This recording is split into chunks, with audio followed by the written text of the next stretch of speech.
We're live. We're here. For the 50th time. We're live. Oh, man. So, I told myself this when we first started, bro. I was like, hey, man, I'm never going to miss an episode. Yep. And then week 3, miss an episode. No, week 4. It wasn't our fault. It wasn't our fault. Yeah. We tried. We showed up. 3 times. We did. Yeah, we're all here. Okay. Well, we're here now, and I'm happy because we have Brendan here, and we've been trying to tell a story for like a month now, I swear to God. We're getting there. We'll get it out. We're getting there, right? So, Brendan Stangis, he's one of our top producing agents here on UVGO Group, the team. UVGO. What? So, I mean, are we a team? Are we not? What do we want to call it? We're a group, right? We're a group. We're a group. I like that. I like that better. All right, so UVGO Group, Brendan Stangis, one of the top agents here. Brendan's been with us for about a month and a half. Yeah. Would you say? A little over a month. Yeah, a little over a month.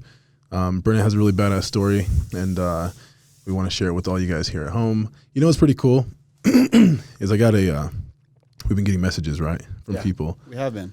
Other agents here in Utah. It's pretty cool. I got one yesterday. Dude, a lot of love. Yeah, a lot of love, right? And exactly what I wanted to happen is what's happening. So a lot of agents seeing it because though we've only had a few episodes, we still have been able to communicate what I feel like are some of the things that agents deal with, being self-employed, completely self-employed, and being an entrepreneur in the real estate industry. So what I feel like it's done for a lot of people who are watching is they're starting to realize, like, damn, man, you can really make it in this industry if you try hard. Yep. You work your ass off. So I'm happy that I feel like the message is going across exactly how I wanted it to, and people are listening, and they're engaging, and we're getting a lot of love for it. So it's pretty cool. Are you guys getting that where it kind of goes in and out? Yeah, it was doing it when we were testing it too. Yeah, it's kind of weird, huh? All right, so if you guys don't know, last week's episode was butchered because of our mixer, and this one we just got a new one, so hopefully it works. Don't spill coffee on it. Yeah, I spilled water on it twice. Dude, this guy brings in 20 water bottles and we're sitting for an hour. I'm like, come on, bro. I drink a lot of water. It's your fault then. My bad. Yeah, it's cool. Today I have coffee, which is nice. And you got Red Bulls. Shout out to Red Bull. Sure. All right. Okay, so, and I like that you brought a water bottle with a lid on it. Good job. You're welcome. Thank you. Okay, so let's get to Brendan, right? Because Brendan, dude, your story is so dope. Like, you're old. I mean, how old are you? 22. So for you guys listening, Brendan he's young, he's 22, he's been doing real estate for about 2 years now. Yeah, about to hit my 2-year mark in, I think, mid-March. Mid-March. So Brendan is doing really good for a second-year agent. Killing it, right? He's working the system exactly how you're supposed to work the system. He's doing exactly what he's supposed to be doing.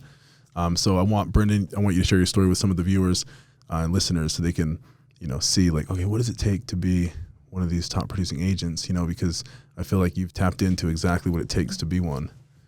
So let's go back to before you were an agent, right? Ooh. I want to know who you were before you were Brendan Stangis, the realtor. What's your hashtag? It's just at Brendan Stangis or Brendan.Stangis, I think. Okay, so at Brendan Stangis. But you're not from Utah. No. So where are you from? I'm from Michigan. I grew up in Michigan. My parents are from Michigan. All my family's back out there. I went to school out there, and coming to Utah was a huge step because I've never even been here before. It was kind of a spur-of-the-moment thing, and it worked out. But, I grew up back in Michigan, and that's all I've really known. Sorry, I had to put my phone down. Okay. Dude, these mics are like, it's like in and out. Dude. I know, you're worried it's not going to go through. I'm sitting here, I'm like, I'm going to have to fucking do it again. I hope not. Take 4. Anyways, bro, I really enjoy it. So if we had to, then I'm cool with it, right? It's I fun. like it. I love hearing your story, right? So you grew up in Michigan. You're from which part of Michigan again? Like an hour north of Detroit, a city called White Lake. White Lake. Mm-hmm. You guys lived on the lake. Yeah, right? And that was a huge change coming out here to Utah too. It's like I'm used to being on the lake with a pool, with boats, everything, and then it's like, shit out here in Utah for that. Yeah. I say just to prevent any potential catastrophe, get as close as you can to the mic. Yeah. So I'm happy because you're here now and you're with us in Utah, Utah's very own. And we could not be more grateful to have you here, bro. Like, for real. Appreciate it. Right. And so Brendan, you came from there, but you weren't always in sales, right? Weren't you like in the IT industry for a while? I did IT for like 7 years. So I got into it. End of middle school, so what, 8th grade, you're like, I think 14, 15, whatever. And I started doing IT for my school district. I did that for 7 years, and that's kind of what broke me out of my comfort zone. So I came from being a kid that was super quiet. I didn't like doing anything. I didn't like talking to anyone, outgoing. I was a kid that would just sit there and listen. And it was because I was shy. Like, I didn't want to be the kid that was wrong or have people look at me and be like, oh, why is he saying that? Or that's the wrong answer. And going through that process and doing IT and having to go into classrooms in front of people and just talk the whole time made me into the person that became more outgoing, wanting to talk to people, wanting to reach out. And, you know, it was a big transition. It was huge. Yeah, and I can see that because you are a very analytical person. I'm just adjusting these dials. This thing is so crazy. But you're very analytical, and you're also an extrovert, I feel like now. Mm-hmm. And that's pretty rare. I mean, this guy is like super, super analytical. I mean, he came in here and he saw the cables. And you actually... Bro, dude, I did the best I could without unplugging shit because I was like, if I unplug it and it gets fucked up, it's going to be on me. He organized all the cables. Give me anxiety, bro. I walked in here, I was like, what the fuck's going on over there? It looks like it was a mess. Yeah, it was a mess. And I was like, yeah, it looks good. Well, I'm looking in that direction the whole time. I'm like, I don't want to fucking look at that, dude. But, so yeah, dude, no, that really looks really good. But I mean, this is exactly what I'm talking about. I mean, you're somebody who pays attention to the details.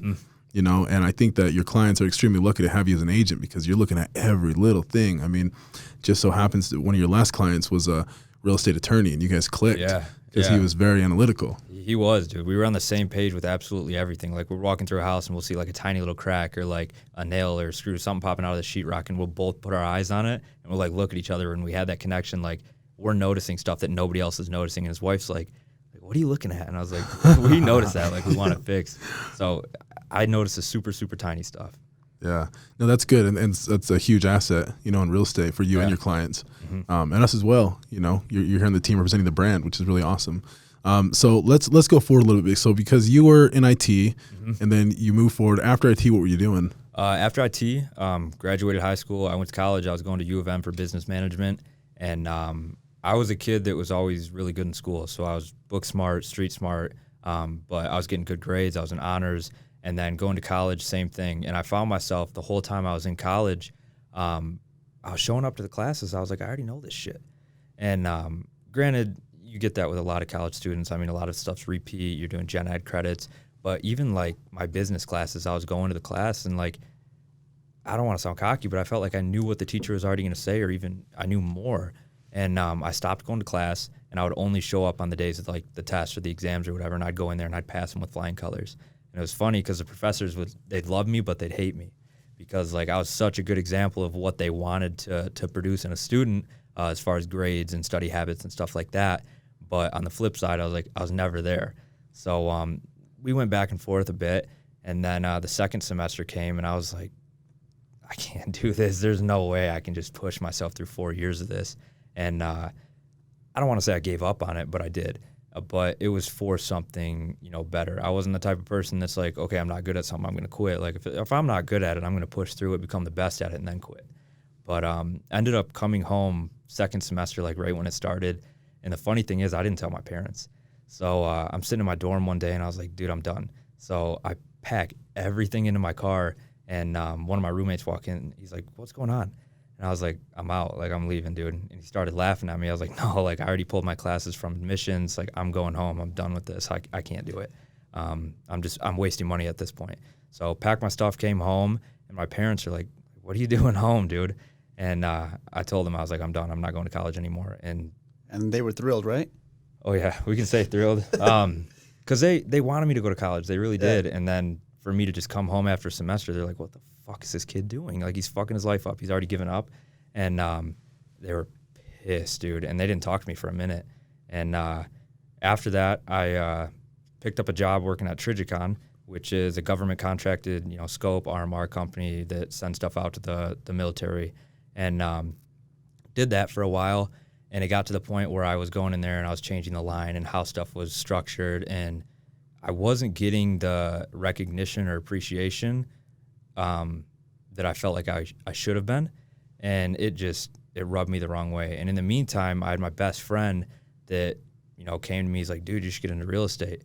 I was like, no. And I kept pushing him off. He's like, no, like go to Utah and do real estate. And finally, I don't know if I woke up, I was having a weird day or something. And I finally said, fuck it, let's do it. And I was like, give me the classes, like show me what I got to do, like, and I'll do it. And he starts laughing or whatever. And I got it and started taking my classes. And sure enough, like it blew him away when he actually figured out I was doing it. But side story on top of that, I was sitting in my room taking my classes on my computer one day, and I remember my mom walking in, and I was supposed to be at work that day. I don't know if I took a sick day or what I was doing, but I knew I was getting to the end of my classes, and I was still working at Trigicon, but I was like, I need to bust this stuff out. Like if I'm really gonna do this, at the end of the day, I'm gonna be leaving this company. So whatever. I took a sick day. And she walks in. She's like, "What are you doing home?" And I don't know what I said. I made up some stupid excuse. I'm sick or don't feel good. And I think she saw my computer screen, and she's like, "What are you doing?" And I was like, that was when I told her, now that I'm already like 75% through my classes and have plans on moving to Utah, like I'm transitioning into real estate. I'm going to be moving out to Utah. And shit hit the fan, to say the least. And she starts screaming and yelling this, that, the other. And I pissed my mom off a lot, but I've never really seen her that mad. Dang. And she goes downstairs and she's screaming as she's going down the stairs. And then my dad hears what's going on. He starts screaming. And long story short, they're like, this is going to be the worst decision. You're wasting your time. You're wasting your money. You don't know what you're going to do. And they shot it down. They really did. They thought it was going to be a terrible thing. And well, you're an only child, right? Yeah. Grew up an only child. Grew up in a neighborhood. There wasn't a lot of kids. So I was more, I guess, mature for my age. I was always hanging out with the older kids or just myself. And it kind of helped me in my eyes. A lot of people are like, oh, don't you wish you had a brother? It's like, I don't know any better. So, no, I don't wish I had, siblings and stuff. And the way I grew up is the way I grew up. That made me into who I am. But I don't even know where we were on that. But well, I mean, so I'm curious to know, actually, what made you come to Utah? I mean, have you ever been to Utah before that time? No, never been to Utah. So what the hell made you come out here? So my best friend, the kid that was bugging me to do real estate to begin with, his brother was running a team out here, and that's kind of what pushed me to come out here to Utah. He had me come out here, join his brother's team. But if it wouldn't have been his brother out here and him just saying, hey, get into real estate, but I don't have any connections to give you, I don't think I would have done it. But since it was already played out, like this is what's going to happen, here's how it's going to go, I already had a lot of it lined up thanks to him. But no, I was never in Utah before, and I was like, let's go. And now you're here. Why not? And now I'm here. Hell yeah. And crushing it too. Killing it. Trying. Killing it. Doing good. So, I mean, what was that like? Because, dude, it takes some balls to just leave everything you know. At 20. Leave all your family, all your friends. Pack up everything in your car and just drive. You drove to Utah? Yeah, I drove. You just drove here to Utah, started doing real estate, right? And, I mean, we talked about this, before. It's like that is a huge asset for you that you had no distractions being out here in Utah. I mean, that's just you on your own. That's huge to me. Like, I always see guys on the team or in general doing real estate. And granted, they have families. There's other priorities at the end of the day. But they always get the distractions like, oh, my wife needs me, or, oh, I got to go pick my kid up from school, or, oh, I got to go to my daughter's dance or something like that. I don't have that. And I don't have my buddies calling me, hey, let's go out to the bar. Hey, let's go do this. Let's go do that. It's just me out here. So all those distractions aside, I mean, I came out here with, one, my parents pissed off, and two, like a whole new journey that I have to succeed myself to make myself happy in. And I was like, I can either do really, really good at this and not fail and prove everybody wrong and make this into a career, or I'm going to fail and everything that everybody else says is going to be true. So I stuck my nose to it and made myself into something out here. Yeah. Yeah. And I mean, like I said, you are doing really well. I mean, since I met you, I mean, you've always been pushing some of the nicest cars. Yeah, I've always had a few cars. Yeah, I mean, you've always been a car guy, and I mean, right now you're driving a really expensive car, which is pretty cool. Yeah, I just pulled the trigger on that one, 4 weeks ago? Flew out to Arizona and picked that up. That was a big milestone of mine. That was a dream car that I set my goal. I was like, I'm going to get this car by 25, and things happened to play out. I did really good in real estate for a while now, and I was like, okay, I'm at the point where I can go get it. And you got it at 22. Hit it at 22. I smashed that goal, and now my 30-year goal is now my 25-year goal. So it's funny how things play out. Yeah. I mean, so... wait. Which kind of car did you get, though? For the record. Hold on, we're going to go into that. We're going to go into that. Okay. We're going to go into that. We're going to go into that. But, I mean, that's a big deal for you because, I mean, you know, you're somebody who really, and I can tell, you know, I mean, you have a nutritionist, and I mean, you're rocking a Burberry tie, you know, image is a lot for you. Oh, it's huge. And it shouldn't just be for me. I mean, the industry we're in, your image needs to be everything. Yeah, it does. So let's talk about that. How has that helped you? Number one, because you are 22, and you know you are dealing with a lot of clients in the luxury market. Yeah, and so you have clients who, you know, a lot older than you, and it probably takes a lot to earn their respect. Number one, it takes a ton. And number two, to earn their trust, to trust you with a large transaction. So I mean, talk to us about that mentality, bro, because we have people that we know, that still haven't really gotten over that. You know, they think that maybe coming to work in jeans and, you know, a T-shirt is appropriate apparel for, you know, the job as a real estate agent. Yeah, you got to have a standard. Works for the part-time agent, but I'm not here to be a part-time agent. Yeah, we don't have time for that shit. Yeah. So you take that very serious, right? Oh, yeah. And you invest a ton into your image, which I feel like is important, you know, in the industry that we're in. We really have to, you know, if you want to portray this image as somebody who can take care of someone's biggest transaction, biggest purchase, biggest sell of their life. I mean, you got to look the part. Yeah, you can look the part, and then there's sometimes I go to the extreme. I mean, you go designer this, designer that. I blame my mom for that. Grew up, that's how she was. I turned into a label licker because of her, and I don't know why. My dad's the exact opposite. He could wear the same outfit for the rest of his life. He wouldn't care. But my mom, on the other hand, turned me into the biggest label licker. And then as she got older, she grew out of it. And then it's funny. She questions me. She's like, why do you got to buy that? Like, you caused this. Like, you caused all of this on me, and now you're asking me I've never why. heard that term before, for the record. Label licker. Label licker? That's what she turned me into, for real. She turned me into one. But no, your image is absolutely everything in real estate, especially me being young, because I think my biggest struggle going into appointments is the clients are like, you're young. You're super, super young, and you got to get over that. And being young, they're going to look at you and think, okay, this guy doesn't know what he's doing. How long has he been in the game for? Is he going to mess this transaction up? Would I be better off going with somebody who's been in the industry for a long time? And funny side story, I had a client that I was trying to get signed, and I was wrapping things up. It went great. We got good connections, but at the end, the wife was like, thanks for your time and everything, but I think we're going to look another direction and find somebody who's a little bit older. And on the spot, I was like, okay, I just lost this client. So I can either do one of two things. I can walk out the front door, or I can shoot this last shot and see if I can pick them up. Because even if I shoot that shot and they shoot me down, it's still the same answer as if I would have walked out that door and just left it at that. You got to shoot your shot, man. You do. You have to. Do. And you know what's so funny is I swear that term today, I heard it today. I never pay attention to it. I've heard it before. I took it a way different way, a total different direction. You know, I'm a little older, and I'm like, what the hell did this person just say? Shoot your shot. Like, what are you talking about, dude? That's not appropriate. But now I understand what that means, right? yeah. Okay. But back to them, they were like, yeah, I want someone who's a little bit older. And I'm thinking in the back of my head, I'm like, shit, I just lost this deal. What can I do to get this back on track? And I go, I don't think you want someone that's older. I think you want someone who you think is more experienced. And the reason I think that is because when I walked in here, you asked me my age, and it went a completely different direction after I told you a number. So in reality, you want someone who's more experienced, and I can guarantee you that I'm the most experienced agent that you're going to work with out here in Utah, and I'm going to save you the most amount of money, get the deal done the quickest, and have this whole transaction just be smooth compared to some old guy who's been in the office, and who cares if he's been doing it for 20 years. He doesn't have the tactics and the knowledge that I do. And I went on for a little bit, and the husband starts laughing. And I'm like, okay, he just thinks I'm some arrogant agent who knows everything. And after he's done laughing, he's like, that's what we need. He goes, that's what I want. And him and his wife like look at each other like, what?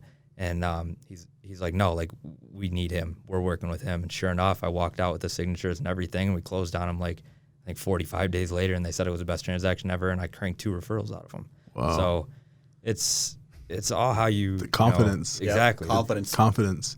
Yeah, Exactly. confidence is super important in real estate. I mean, sales in general, you got to be confident in what you're doing. You got to believe in what you do too. Like, you can be confident about anything you want, but you truly need to believe in what you're doing, because your clients are going to be able to, see that. They really are. So you can have someone that comes in and just bullshits you, or you can have someone who's passionate about what they do and they know everything within that industry, and that's going to be the person that gets the deal.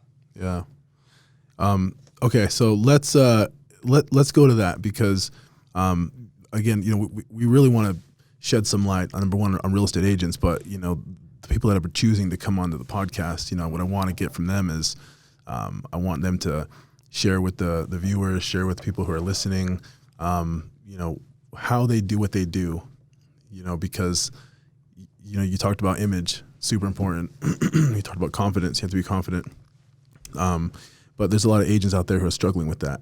Yeah.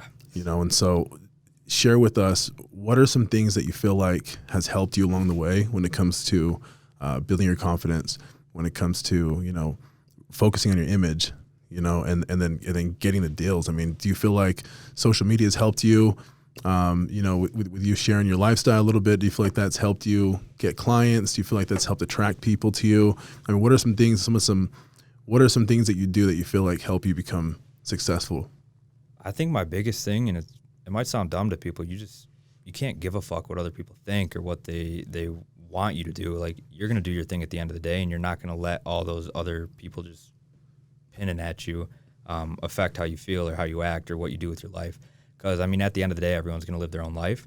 And if you have a little person over here telling you, oh, you should be doing this, doing that, you're a puppet. You're a puppet at the end of the day. So you need to get past the point of others, having their own opinion on you, whether it be good or bad, because no matter what industry you're in or life in general, it's going to happen. People are just, they judge. You do. You judge no matter if you're trying to or if it's subconscious. It's something that people do, and you're never going to be able to avoid it. So if I walk in and you don't like my tie, great, you don't like my tie, but I think it looks great. Or you don't like my shoes, cool, I think they look good. So you got to get past that.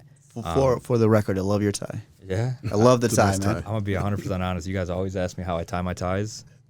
I don't know how to tie a normal tie. I can tie 50 different knots. I can't figure that one out. I can't do that. But no, another big thing is just you got to get over the fact that you're going to be shut down. So whether you're on the phones or in person, you're not going to land every single deal. And you're not going to land every single person on the phone. And I see a lot of people in the office, they're like, oh, I had this great conversation, but it went nowhere. It's going to happen. You're not going to get every single person. So move on to the next one. Don't let that one hold you back, but learn from it. So a cool thing I do when I'm on the phone with people, I'll write down like the objections I get hit with. And then if that phone call goes bad and I feel like it went nowhere, I go back and see what I wrote down. I'm like, okay, when he objected me with this, I didn't handle it correctly. So now I know when I get somebody else on the phone and they have the same objection, what route to take it. And now I overcame that. And now I can land that type of client. Yeah. You see, and that's something that he does because he's an analytical type. Yep. You look at every detail. That's why you're able to progress, I feel like, so fast. You're moving at such a rapid pace in real estate. You're two, and I mean, you're making way more than 6 figures. I mean, you're killing it. Yeah. Right? And I mean, you are driving a nice car, and then maybe you want to tell the kind of car you're driving. You just picked it up. It's a huge goal. I mean, it's a McLaren. Yeah, I just picked up a McLaren 12C. Yeah, yeah. And that's an expensive-ass car, right? Not a lot of people drive that. And again, you're not doing it because you're arrogant. I mean, you want to invest in yourself and your image. Yeah. I mean, I'm telling you. It's huge. Yeah. It can be a downfall at sometimes, but in general, like the market that I'm targeting, you need to show that you can, hang with that type of group and be in that crowd, because at the end of the day, the people in that group that are buying, this $1 million homes, they don't want someone showing up in jeans and a hoodie and just speaking to them normally. They want someone they can connect with and go off on 50 different conversations and relate with outside of real estate, because at the end of the day, you're creating a friendship or a relationship, not just a business plan, how to buy a house. Anybody can do that.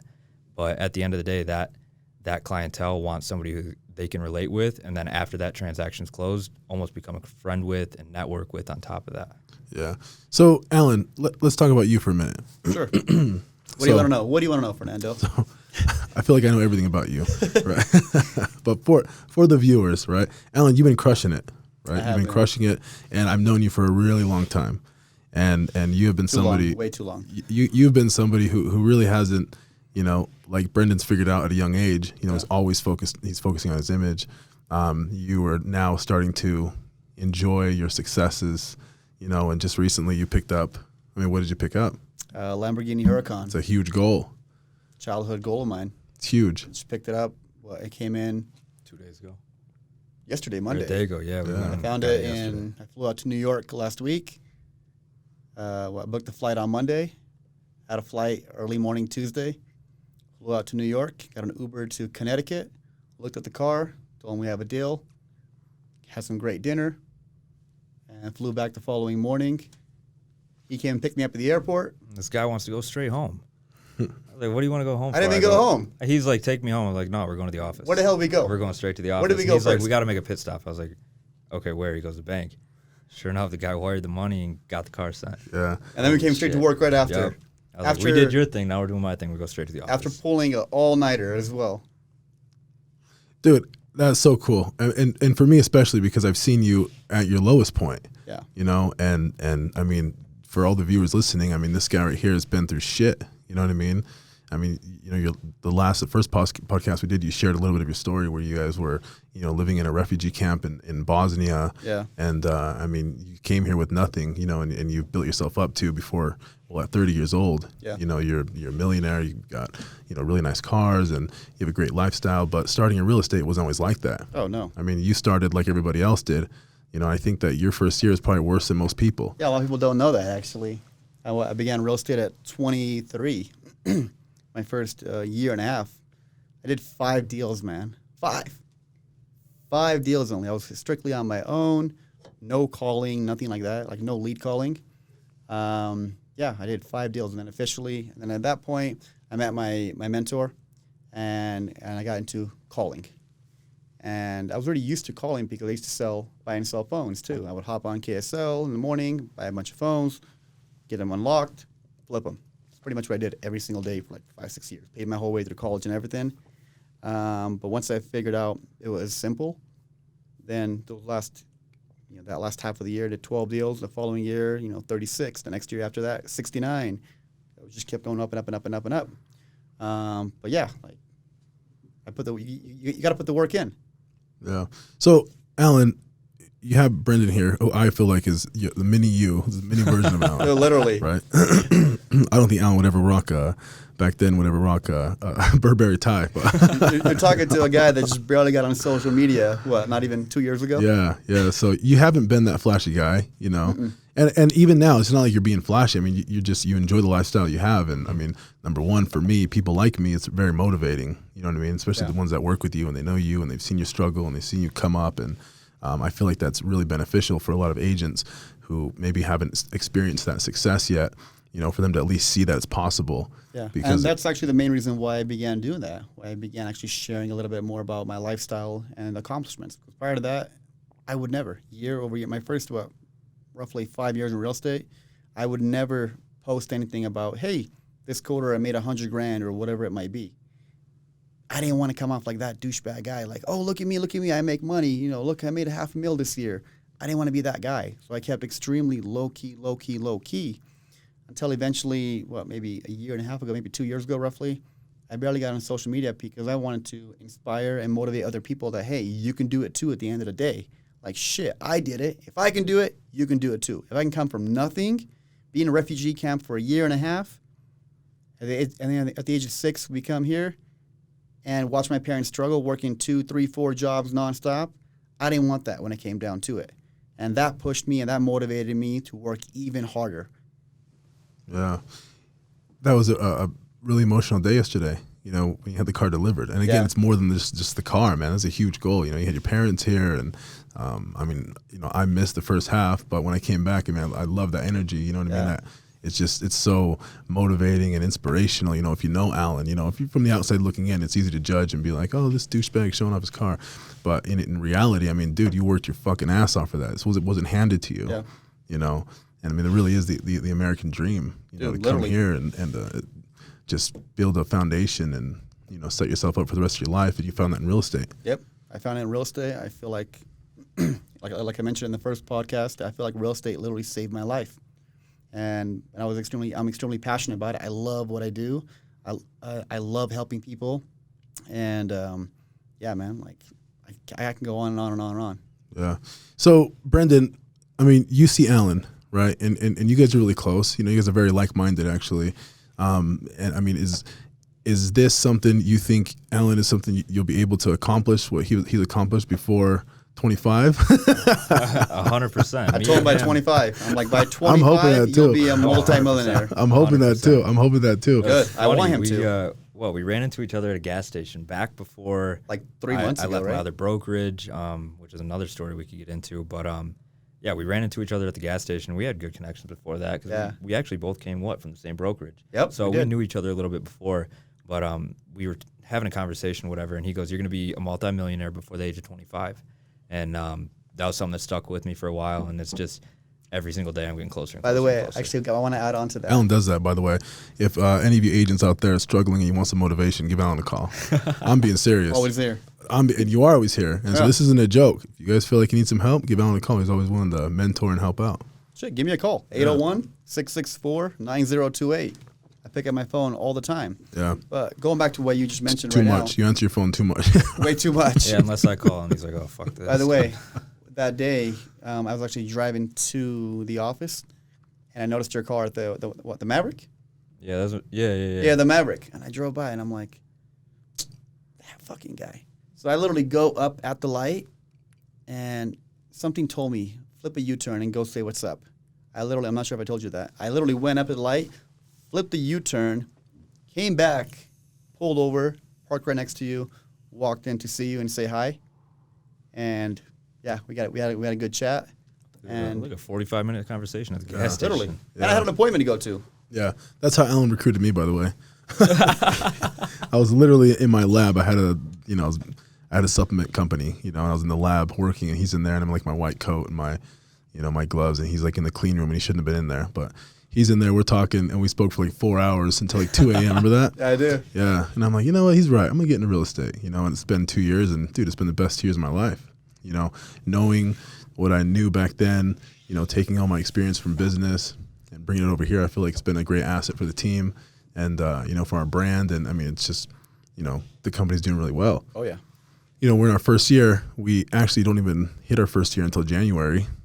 Yeah. Like January 5th, I think is what it was. So it's huge, Huge. Yeah. And then for us to, get to this point where we're mentoring and training and coaching other agents, I think right now we're about 15 agents, and so I'm extremely blessed and grateful to be able to be here to do that. And I'm happy to have you here because, you are somebody who, you're living exactly what Alan and I have been teaching and telling people to do. And I mean, it's so motivating for the newer agents to see somebody like you who's only been in it 2 years, to have the success that you have. So, I mean, it's huge. And just crushing it in general. You've done what, over 30 deals now already in the year? Yeah, over 30 this year. And that's year number 2. Like, not even 2 years in, man. Yeah. That is a huge accomplishment. Yeah. And you're doing exactly what we're showing the other agents to do. It's simple. It seriously is. You make your calls, you do your follow-ups, and you don't go home at 3 o'clock. You don't go home at 3 o'clock. There's so many agents that'll just show up. They're like, well, I made 20 calls today, and I don't have anything else to do. I'm going home. A, you could find another lead source. B, you could go online, figure out, okay, how can I change my structure of my script, or what else can I learn in real estate to give me an advantage over somebody else? It's like, that's what the average agent does, and you can't just do that because there's so many people out there that are trying to get into real estate because they think it's going to be an easy job or they think I'm going to have so much freedom. It's funny because your freedom gets taken away. It's the opposite. For real. I don't remember the last time I didn't work a weekend. Like, you're working 24/7. And I think the first, 6-8 months when I was in real estate, you can ask my mom, anybody, I was in that office for like 16 or 18 hours a day. I wasn't answering my phone to anybody else. I was like strictly clients, lead source, whatever I could do to just dig my nose into real estate and figure it out and get ahead of everybody else is what you have to do. And I mean, I'm still doing it today. There's days where we're both in the office 15 hours a day, 16 hours a day because we're finding other ways to get leads. We're finding other ways to learn about other things that agents don't know that we can then project into our clients and teach them as well to give them an advantage when, we're either buying or selling. So there's so many things you can do out there. Yeah. You know what I love? I love that I love that message that you sent out yesterday, between the three of us. And I was like, look at this. This is totally Brendan. Yeah. Brendan is evolving right now. Seriously, you're in an environment right now that's like, I mean, it's to help people evolve, right? And you're totally evolving right now. And I think you're evolving into something that you probably didn't think you could do, You take me back 2 years, I'd be like, there's no way. Yeah, no fucking way. But I do feel like that's exactly who you're going to be. You know what I mean? I mean, I do think you have such great leadership qualities. A natural born leader. Natural born leader. Natural, right? And I mean, it's huge right now, especially in real estate with COVID going on. I mean, COVID is a fucking problem right now. and we see it with commercial, real estate. There's so many businesses that are closing, and there's so many opportunities in that area of real estate, and it's just so sad to see. And then you think on the flip side, what's happening to the people who are working in those buildings, and real estate agents too, because, most of them, I feel like for me, if I can't come into the office and be around people, be around like-minded people, and be in that environment where there's so much life, and so much motivation, and everyone's working and grinding. If I can't be in that environment, I feel like I'll go crazy. I can't do it from home. You tell me to try and call at home. It's like, dude, I can't do it either. I can't. If I'm at home, I'm at home. Exactly. You get so many distractions. You're in the kitchen cooking food. You're watching TV. You're playing with the dog. You're doing 1,000 other things. And it's like, fuck, it's 6 o'clock now, and I was supposed to do this, that, the other, and I did none of it. Yeah. It's like when you're in the office around people that are doing everything that they're supposed to be doing, you're almost forced to do it, because if you're not, they're going to look at you like, what are you doing, dude? And you kind of just get weeded out at that point. Yeah, and I do feel like, in with COVID, what it's done to a lot of real estate agents, brokerages, companies, teams, it's almost been, I don't want to say a blessing for a lot of people, but man, it's really weeded out a lot of the weaker agents, and that's helped the clients, because 100%. you don't have these people who are representing you who are not able to represent you. What sucks for the clients is like they don't know what a good agent is until they have a good agent. It's like anybody can get you through a transaction, write an offer, and then get the deal done and close it. But until you have an agent that goes above and beyond, saves you X amount of dollars, shows you how they did it, their negotiation strategies, whatever it may be, they don't know. They truly don't. Yeah. And right here with UVO Group, I mean, we haven't closed our doors. We built our business at the beginning of the pandemic. Yeah, March.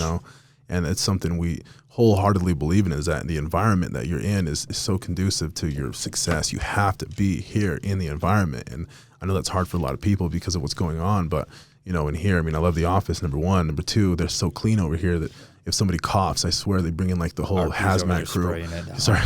Spraying the whole office down, right? But it's so welcoming to those people who are like-minded, just like us, and they feel like, hey, I have to be in an environment in order to be successful that's surrounded by people who are thinking just like me.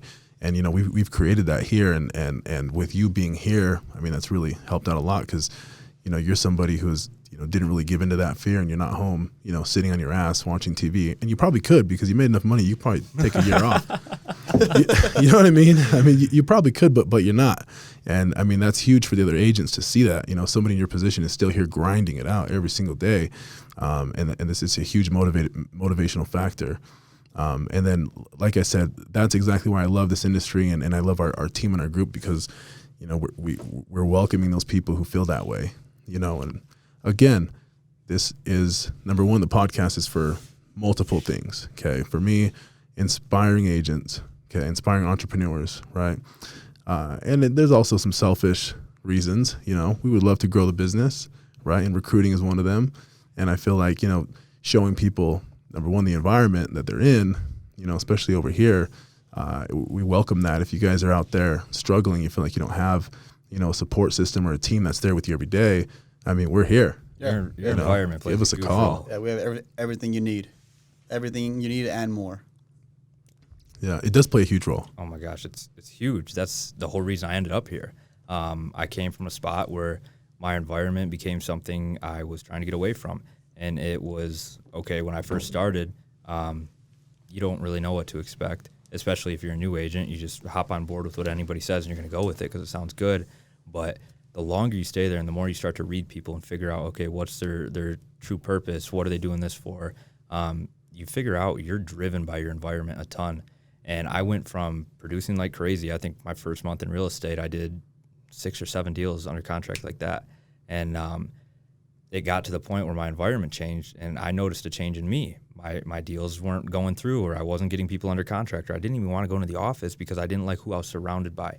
And long story short, I got to a point I was like, okay, I can either stick this out and see if it changes, which I basically just did for the past 4 months when I told myself I needed to figure something out, or I can take that jump that a lot of people don't take and try and better myself and go to a new environment.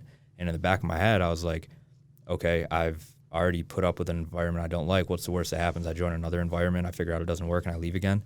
And that was the exact opposite to what happened here. So I interviewed with multiple teams, multiple brokerages, multiple people to figure out what's going to fit me best. And when I sat down with you, it clicked. And I think we had, like a 6-hour conversation when we met. I went to literally come over here, and he was like... We could not stop talking. No, I was like, hey, I want to swing in and see your brokerage. And he was like, yeah, come through. Like, I got a few things to do, but we can take a look at it. And it turned into a 6-hour conversation. And it was like, I found my spot. And sure enough, I joined the team, and it was nonstop after that. Yeah. Alan's recruiter of the year right here. And I don't even do any recruiting. I don't have to recruit when it comes down to it. We don't do any recruiting. We take such an opposite approach to recruiting. You know, it's like everyone says, you know, you put out in the universe and it'll come. And that's exactly what we do. We're not out there putting out Facebook ads or YouTube ads or Instagram ads or calling brokerages and poaching teams. We don't do that shit. Yeah. You know, we don't. We've been accused of that, which is pretty funny. Yeah. I actually like that, right? Shows, and you and I both know we don't do that. So it's like a testament to how good we are at recruiting. Exactly. We're so good to the point where we don't have to recruit. The right people will come and put themselves in the environment they need to be in. And that's exactly what I did. You want to be around like-minded people when it comes down to it. Like, you want to surround yourself with people like that, and they're naturally going to organically come when it comes down to it, which is what happened. Like, when I was back over there, I thought I was doing great, which, I mean, I was, especially for a new agent. And then when I moved environments and put myself over here, it's like, I had my best month last month. You did. You had a huge month, by the way. Huge month. Dude, huge. And that was a huge, I didn't even think it was a goal because of how big I had some of my other months over there. And it just goes to show, like, your environment changes your mentality, your outlook, everything. And it helps you. It seriously does. And that goes for people who aren't on a team or people who are just becoming real estate agents and they have that thing in the back of their head. They're like, don't join a team. I'm telling every single agent out there right now, join a team. When you first start in real estate, join a team.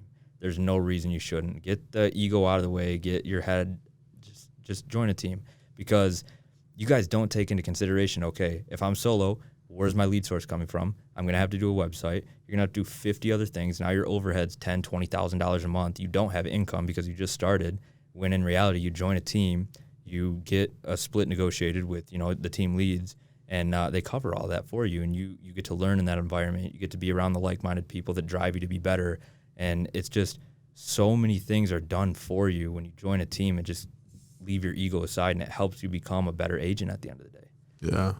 Yeah, dude. No, I love that, and I'm happy that you saw that. And there's a lot of people that do see that, you know, and they join a team for the right reasons. You know, we've been interviewing agents, you know, I feel like left and right, and you know, we had someone come in and talk to us who was a new agent, and you know, they shared with us like, hey man, I'm a new agent. I started with a brokerage. It's been 3-4 months, and I don't have anything going on, right? But the way they chose a brokerage was they went off of the finances. They said, hey, man, I want to make sure my split is the best, you know, and they went with the brokerage that was, you know, a great split, but they didn't offer anything. Exactly. You know, and that's the reason. And so, you know, they're struggling right now. And I feel like there's a lot of agents out there who are dealing with that. You know, they went with the brokerage for the wrong reason, not because they were greedy, but they just didn't know any better. So you get into real estate, and a lot of people that get into real estate are trying to get financial freedom and freedom for time or whatever it may be, and they're focused on, okay, I need to make the most amount of money. When in reality, you're not going to make any money at all. So why not take a worse split to get provided all the information you need, and that's going to transition you into the point where you're making a ton of money. Yeah. And it's just... Well, you're able to learn at a rapid pace, too. Exactly. You don't have to wait 5-10 years to get the ball rolling. You can expedite that like that. Like, picture going to high school, having no teacher, just getting a book thrown in front of you, and then trying to get a high score on your ACT. It's not going to work. Yeah. You got to be the 1% to make that work. You need people that are teaching you, and you need to be in the environment that brings you to the level to be able to get a good grade on that. Yeah. And the same goes for real estate. Yeah, ACT, dude, I was so terrible in high school. I hated testing. You know, all my buddies that were with me in school, they're like, oh, I can't wait to walk down the line and get my diploma. And in my head, I'm just like, dude, I can't wait to just get my driver's license, get the hell out of here. And I did, man. As soon as I had my license, I was gone. You know, and I mean, luckily I went and did my GED, and I probably didn't even have to. You know what I mean? I've been self-employed since I was like 18. But like, dude, the whole high school thing is just insane. But, you know, and speaking of that, like, I do feel like, you know, a lot of agents who are successful, I mean, a ton of them, you know, they don't go the college route. You know, they're entrepreneurs. You know, it's really hard for them to, I mean, you went to college and you dropped out in a semester. Exactly. You know, I mean, you just can't relate to that type of mentality, you know, and that lifestyle. It sucks because, like, you go through school and all you're told is, like, you can do this and you'll make $50,000 a year. You make this and you're making $70,000 a year. Oh, you be a doctor, you make $120,000. And they limit these kids and put this image in their head that, okay, that's how much you're going to make, and that's the lifestyle you have to do, and you got to do all this to make that much money. And they're like, $120,000 is a goal. For some, it might be, but in reality, like, there's so many other paths where it's like, there's no reason to limit yourself. I think we had a meeting the other day, and one of the questions they wanted you to write down was like, what is your goal for next year? What's your income goal? And it was funny because me and you wrote down the same exact thing, and it's like, there's no limit. I can't put a number on it because there's no limit. I put a number on this year, and it was a good number, and I blew it out of the water in like 2 months, and I thought that was going to be my 12-month goal, and it just goes to show you can't put a cap or a limit on yourself because you don't know what's going to come. Yeah, you don't know what's capable until you're, pushed to the limit. At all. And again, like you're here, you don't have a lot of distractions, you're surrounded by great people and a good environment, and you're doing the work, you're studying. I mean, what I feel like, and I put this together today for some of the agents, it's like you have to do a lot of self-reflecting. Oh, 100%. You have to do a lot of self-reflecting. And I was thinking about it today when I was putting together this coaching calls that we're doing for the team. Yeah. And I'm like, man, like these are the questions that I would want somebody to ask me when I first started, not just in real estate, in business, right? When you're 100% on your own, no one's going to pay you, to come in 9 to 5 and do nothing. If you come in real estate 9 to 5 and you do nothing, you don't get paid at all. Right? At a job, you can probably get away with that shit. Over here, it's not going to happen. No. So you have to do a lot of self-reflecting. Right. And so for you, I mean, dude, like, what do you feel like you do that helps you with your mindset? Because you have such a great mindset. What are some things that you do? I mean, you're not a party animal. I don't see you drinking and partying on the weekends. No, I mean, I'll drink here and there, but it's honestly to get rid of the stress that comes from the job, dude. For real, if you work so hard, you're going to get stressed, and real estate brings a lot of it. But a lot of the stuff that keeps me on track is just I look at other people that are doing stuff that I'm doing, but on a scale of 1,000, and I'm like, there's no reason I can't do that. I look at people and I'm like, you're not smarter than me. You don't know more than me. You're just doing something that I know how to do better, and now I have to figure out how to do that. So kind of like what you were saying earlier, how like Alan's car, when he came here, it was motivation. That's what I use. And I push myself to the next level because I don't put a limit on stuff. And another thing is like, I don't like being a failure at all. I don't like to lose, whether it's a board game or cards or anything at all. I don't like to lose. So for me to come into an office and then be someone who's like way down here when I know I can be up here, that kills me. So I'm like, I'd rather put in the work, be miserable if I have to be miserable, no sleep, whatever it may be to get it done. But at the end of the day, I know it's going to make me a lot more happy because I'm at that next level. Yeah, the whole no sleep thing always hits me. It's always like a ding. It's so true. Like if you're hustling and you're working, sleep is just not even happening. I think I average 3 hours a night, if that. Yeah. I'm lucky if I get 4. Yeah. But it's what you got to do. Like I said earlier, when you get into real estate, you're not getting freedom right away. You're not. Yeah. You got to work your ass off for 5, 6, 7 years. How long have you been in real estate for? It'll be 7 years in February. And you're finally getting to that point where now you can transition and start, passing deals off your team, focusing on guiding them in the right direction. But it didn't come overnight. Oh, God, no. You had to work for that, and you put in so much work and time and effort to get to that point. Now you have the freedom. So don't expect to get it right when you walk in the door. Yeah, no, my goal actually earlier was, hey, I want to be a millionaire by 30. Then eventually I actually changed my goal because I was actually getting there a little bit sooner. So I moved it to 29. Then eventually actually I hit it at 28. So I hit my goal 2 years early. And you were changing those goals throughout that process because you were self-reflecting. And you were like, okay, I'm here when I should have been here on paper. Now I got to go back and adjust everything that I had on. Pretty much exactly what happened with the year I did 69 deals. Maybe around like October-ish. My goal originally was actually 58. I already knew exactly how much to make and how many deals to do. My goal was actually 58. Come around October-ish or so, I'm like, man, I'm like on track to hit my goal. So I increased it to 60.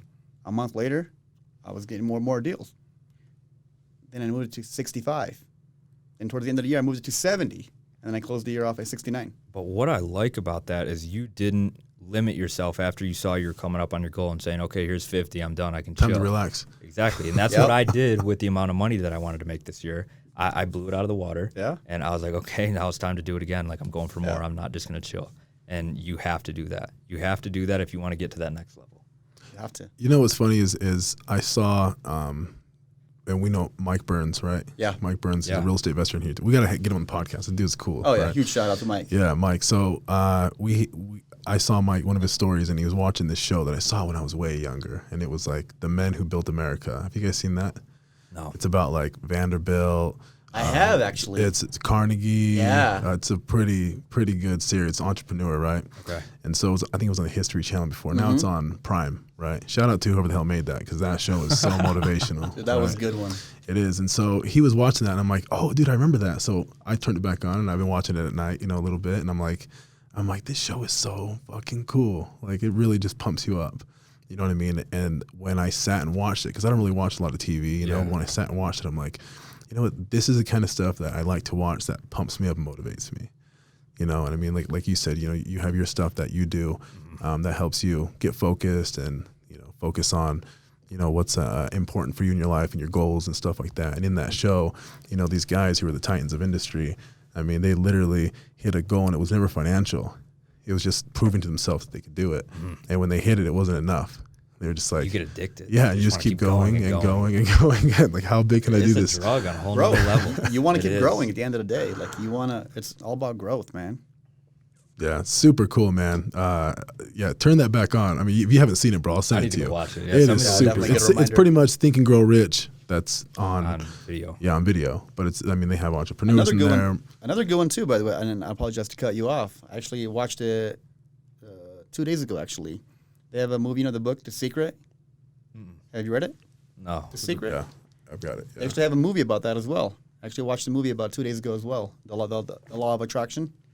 Really good movie to watch. I would definitely recommend watching it. Yeah, that's huge, man. Manifestation, like, that's got to be a big part of, if you're on an entrepreneurial journey, you have to take some time, and invest in that type of stuff where you're constantly being reminded of, like, okay, this is normal to be stressed out. This is normal to be struggling. It's normal to, look at your account and have nothing in there and have the debt collectors calling you. And as long as you stay on that grind, and if it's something you really love to do, and it's got to be something that can make money. Yeah, you can't be focused on something that's not going to provide a good life for you. You know what I mean? But if you're in that industry, the one that you love and you're passionate, you're going to go through the ups and downs. And reminding myself of stories like that. Think and Grow Rich was the #1 book that I read. Yeah. #1, like, by far. I think Rich Dad Poor Dad was somewhere up there, but dude, that book is insane. Like, it's insane. I probably read that at the age of maybe 18, roughly 17, 18. I feel like it changed my life. It did. Changed 100%. mine. 1,000%. Gives you a whole new perspective on everything. Doesn't matter where you come from. Doesn't matter who you are, what you do, what race you are, religion. None of that bullshit matters. And when you're an entrepreneur and you fucking hustle, you get rewarded when you stick to it. Eventually. You'll have your failures, which are I'm so grateful for all my failures. Oh, I love them. They grow you as a person. Oh, yeah. I'm so grateful for those learning lessons. You know what I mean? But, going back to the whole thing that you said is, like, you hit your goal and you didn't sit on your ass after that. You hit your fucking goal and you kept going. Exactly. Yeah. So, like, that's huge. A lot of people haven't really adopted that mentality. I see them smash their goal and then they go on vacation, or all of a sudden they start declining, they start partying, they start bullshitting. And that's not the point. You know what I mean? And that was, you go back and look at me 3-4 years ago when I was doing other stuff. I was making great money. I didn't have bills at the time. I was young, living at my parents' house. I wasn't paying rent. That's what I would do. I would make a good chunk of money, vacation, party, do this, that, the other. And this year, I haven't even taken a vacation. Speaking of vacations, when's this podcast coming out? This weekend. Well, my parents don't know by then, but I smashed my goals, and I was like, okay, I want to do something for my parents because they were the ones that, helped me get out here and supported me through it. And I booked them a vacation. We're going out to Cancun and stuff, so that'll be fun. That is dope. It's cool when you can take care of the people around you. Oh, yeah. Exactly. There's like no better feeling, man, than giving back.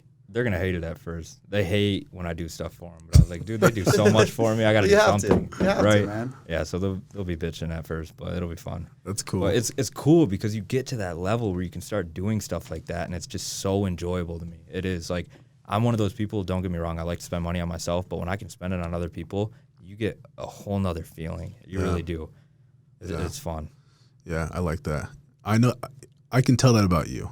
I can tell you're a very giving person. And again, a lot of the people who are successful, man, that's what they do. They contribute. I mean, give. Your principles that you live by, it's growth and contribution. Yep. And they go hand in hand with success. Yeah. If you're contributing, and you're growing and you're working on yourself and you're doing good and you got good karma and all that good stuff. And you're going to be successful. You know what I mean? You're rewarded with success. Exactly. You're a good person and you contribute. That's why I love the fact that we have a team now.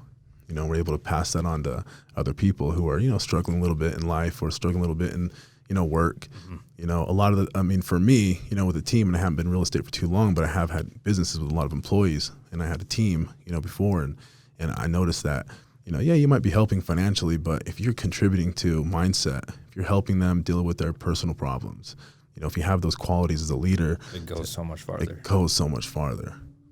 You know, it does. And so I love being able to share those, you know, my experiences with people, you know, Alan the same way.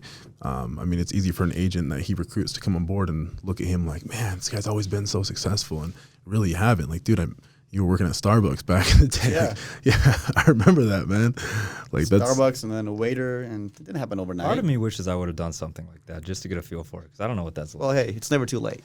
I think I passed that point in my life. I would love to see you be a barista and make me a nice caramel frappuccino. For a day? I might have to do it for a day. But no, I mean, my whole life I was like, even when I was younger, I was very quiet, but I was always a hustler, entrepreneur type thing. Back when I was little, I think I was flipping shoes all the time. I was always plugged on those, getting rid of those. I was doing like modded controllers for Xbox when I was in like IT and stuff, or switching iPhone backs and stuff like that. I was always hands-on, but I never got that feel for that labor that you would have to do with something like that. And I regret it, but I don't.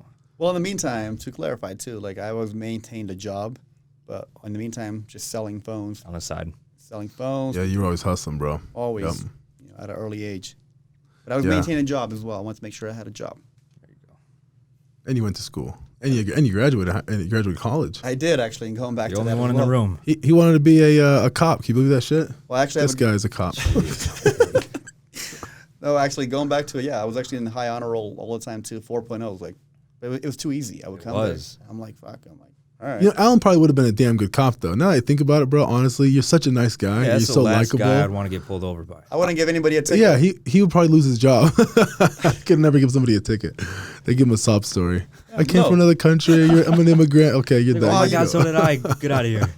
That would pretty much be, which is why I would be a horrible cop when it comes down to it.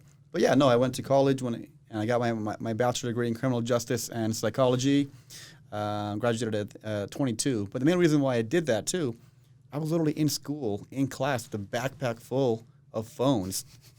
And I would literally be running in and out, buying and selling phones. So the teachers already knew. And every time they would ask, why are you even here? I'm like, to be completely honest with you, I'm here just to get a degree to make my mom proud. I am strictly here to get that. Once I got that degree at 22, began real estate at 23, and the rest is history. Well, I made my mom a promise, though, and I want to keep that. To get your degree? Yeah. Yeah, that's cool, man. Goal crusher.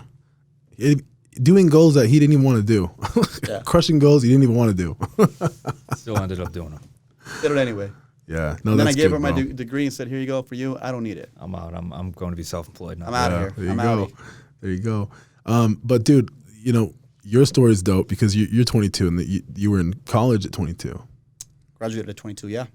Yeah. So, I mean, you're 22 now and you've got a huge step up on other people. Yeah, I got a head start. I did. Huge head start. Could you imagine this guy in 10 years? Holy shit. I can't imagine it right now. Dude, actually, I can. I can, yeah. Dude, yeah. I love it, man. And again, we're so grateful to have you in the team, bro. You know, and I'm going to do everything. I'm going to do everything in my power. Alan's going to do the same, you know, to make sure that, you know, we help you become a leader because we know you have those qualities, you know. And I see him, you know, we got this software, you know, Boomtown. We picked up Boomtown as a software, CRM. And, you know, I'm not very technical when it comes to stuff like that. I'm very artistic and I'm a very creative person. And, you know, Alan is, you know, he can't do that either. You know what I mean? And so I can't even post a story on Instagram without asking. You know, but I'm so happy, Brendan, you took the reins and you're like, I'm going to train the people because I know this, you know, and he did it. And dude, he stepped up. It was amazing. I mean, I peeked in on the class and I think I even did a story on it, but I'm like, dude, this guy is a born fucking leader. You know, and I'm so happy to have him here on the team. Because we're going to run into situations like that where we need our team to support us. You know, I'm happy to have somebody here that's able to do that. Mm-hmm. I love that. Yeah, dude, it's amazing, right? But I want to go back to you, man, because your goals, it's the end of the year, right? Christmas is a couple days away, and everyone sets a goal for the new year. I mean, what are you looking to accomplish next year in 2021? Dude, I was doing a vision board the other day, and like I kept looking at it, and I was like, I don't know. I truly don't. It sounds stupid, and people are going to be like, oh, this guy doesn't know what he's doing. And it's like, sometimes that's how it goes. Like, I obviously have a goal of how many I want to close or the volume that I want to do. But past that, like, I really don't know. A lot of my goals are real estate focused instead of, personal life focused. And I think that's where I need to grow the most. Like I said, I'm only 2 years in. I have so much more to learn. I have so much more to adapt to as far as the people I'm around, figuring them out. But I don't have a set goal that I need to hit next year other than just do really good in real estate and become a better agent. Yeah. Yep. I like that. Yeah. I feel like you will learn and grow along the way. Yep. Right. I mean, and your trajectory, I mean, you're so focused, and so whatever comes is going to be amazing. Like, I know that, right? Alan knows that. We talk about it all the time. But dude, like I said, man, I'm super happy to have you here. Alan, dude, thank you so much for, number one, being here with us. I know it's always a little challenging getting Alan in here. He's so busy, this guy, right? But the podcast is very important. It's very important to me. It's very important to Alan. And I feel like, number one, this is our 4th episode, but I'm just so fucking happy, and I'm so excited to see where this brings us, and how it helps a brand and how it helps the community and the agents, who watch it. But dude, thanks again for being here, bro. Yeah, thanks for having me. Yeah, Thank you, man. Alan, thanks for being here, bro. And Likewise. thank you, viewers and listeners. Again, if you want some motivation, give Alan a call. I'll put his number in the description below. But we will see you guys on the next one.